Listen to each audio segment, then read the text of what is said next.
Contractors, should you be looking at a cash basis P&L or an accrual basis P&L? In this video, I will show you what the differences are and which one you should be looking at. So let's get started. Here I have the P&L for the last 7 months. I want to concentrate on the income account and the materials account.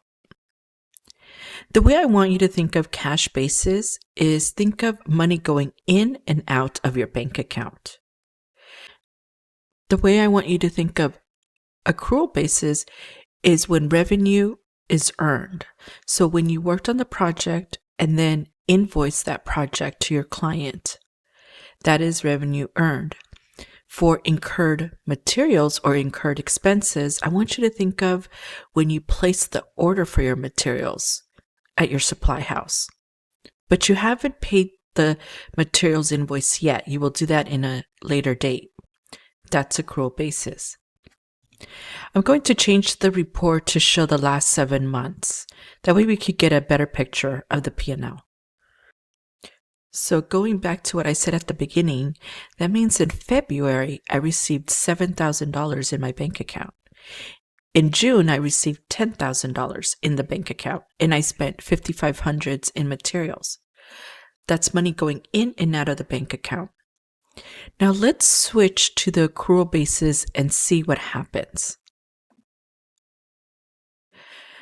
Under the accrual basis, QuickBooks is taking account what you invoiced your client.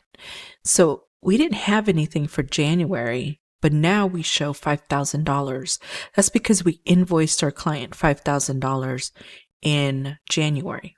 We didn't receive any income in January. We didn't receive any funds in January, but we invoiced $5,000 in January. Another thing that we can see is that in July we have $20,000 that we invoiced. It's not that we received this $20,000 because under the cash basis, if we go back, there's nothing there. So we haven't received that $20,000. Most likely we will receive that in August, or if your clients are paying 60 to 90 days, you will see it in September or October. But the revenue is recorded in July. Another thing I want to note is that, let me put this back to total. Under the accrual basis, if we click on the total, we could see that it's showing a deposit here. Now, this is not linked to an invoice. These invoices here is what we actually billed or invoiced to the client. But this deposit is what was deposited into the bank account. So QuickBooks is taking account deposits under the accrual basis. If we switch it to cash, the deposit is still there. The only thing that is not there is the $20,000 of invoice that we did for July. So in QuickBooks, you could see the transaction type, invoice, then deposit, then invoice. That means all this was received already in your bank account. I highly recommend that you enter all your invoices, even if you're using a third-party software, that you go in here in QuickBooks and let QuickBooks know what you actually invoiced that month. And the same goes with your expenses, your bills. Let me show you. Under the materials, you'll be able to see that under accrual, there's a $12,000 bill. But under the cash basis, we do not see it. It's not there. There's only transactions or expenses and bills that we have paid already that have come out of the bank account. So if we want to answer the question, are we actually profitable? We want to see the accrual P&L. If we want to answer the question, are our jobs profitable? We want the accrual P&L. If we want to answer the question, how much went in and out of the bank account? We want to see the cash basis.